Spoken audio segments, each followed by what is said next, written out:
No explosions, no collapsing skyscrapers, no final emergency broadcast. In some places on Earth, entire cities didn't fall apart. They were simply left behind. Beds still made, food still on tables, personal belongings untouched. Cities where daily life didn't slowly fade away. It stopped. Not because people planned to leave. Not because they wanted to start again somewhere else. But because staying suddenly became impossible. What's unsettling isn't just that these cities were abandoned. It's how fast it happened. Sometimes within weeks, sometimes within days, sometimes almost overnight. Humans build cities with confidence. We place them near resources, near trade routes, near opportunity. Once roads, hospitals, power grids, and schools are built, we assume permanence. We believe cities are proof that we've outgrown uncertainty. That civilization only disappears through war or slow economic decline. But history tells a different story. Cities don't survive because they exist. They survive because a fragile balance holds. Employment, energy, trust, stability. Remove just one of these, and the city begins to hollow out. Remove several, and collapse accelerates. But the most dangerous failures are the quiet ones.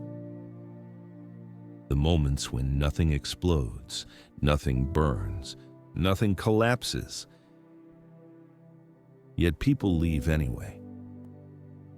Every city exists near an invisible line. As long as life feels possible, people stay.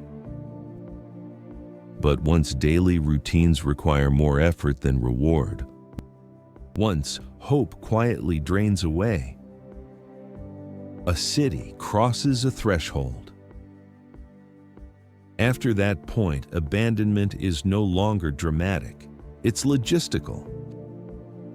Families leave one by one. Businesses close silently.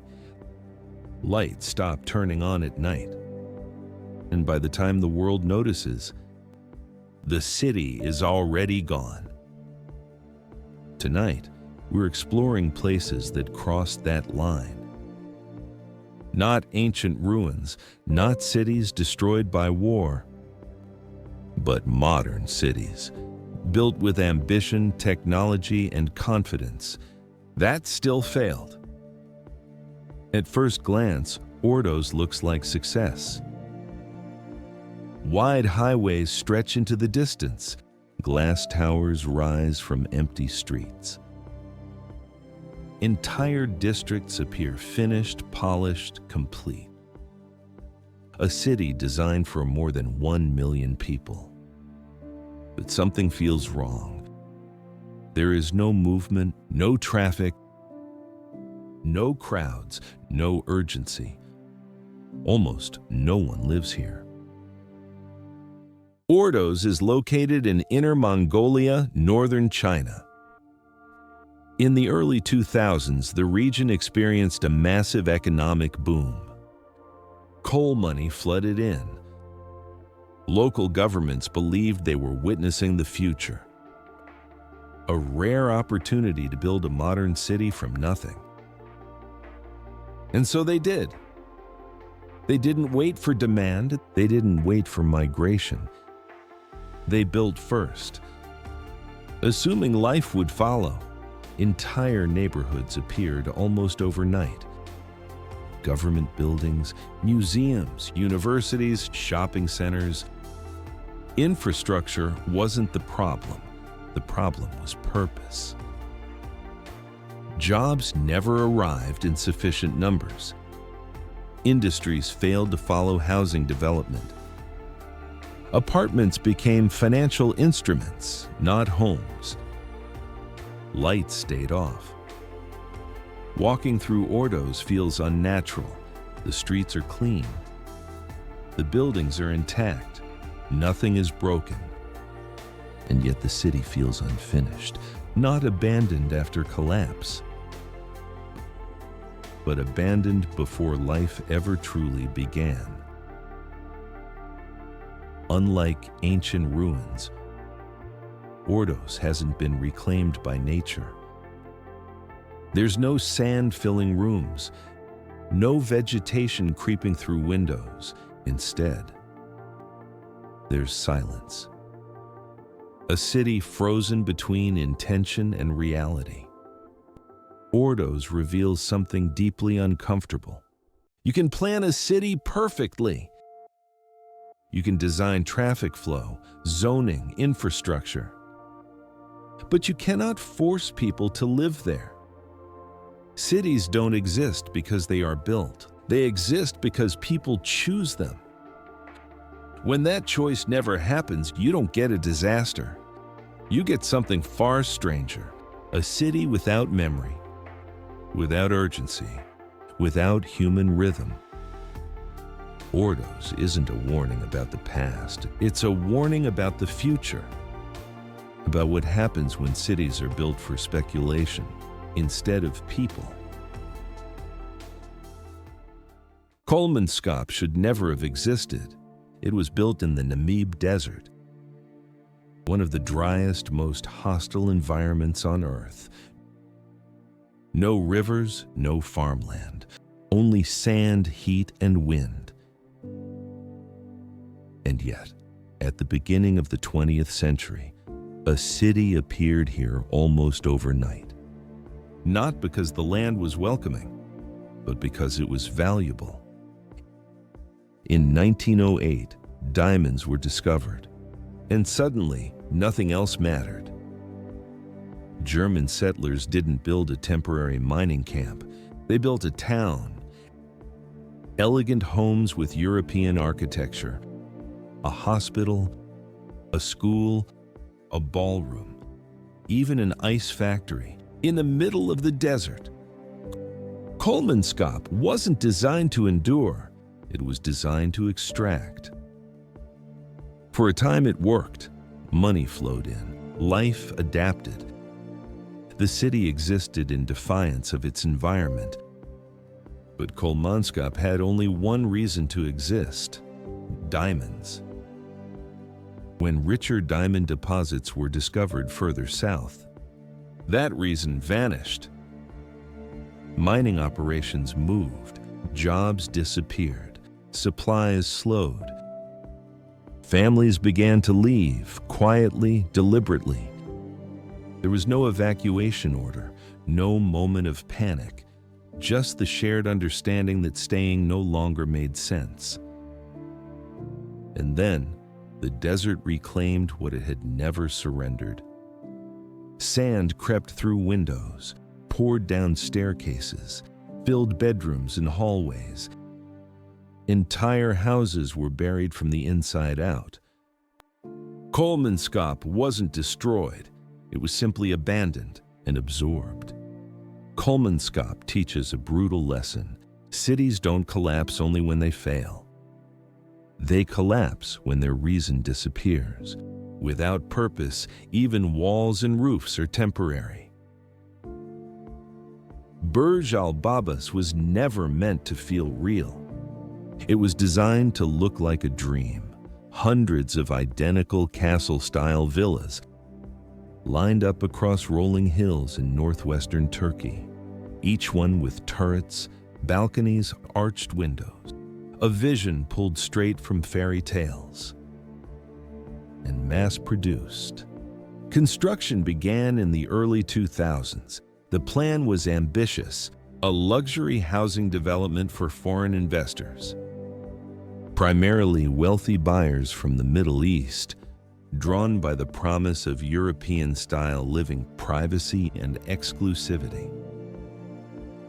But unlike traditional cities, Burj Al Babas was never built around community.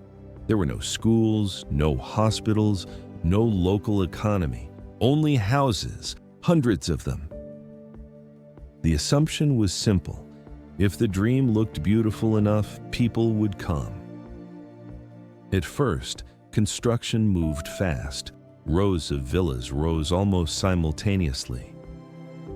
Concrete frames turned into pastel facades. Roofs appeared. Windows were installed.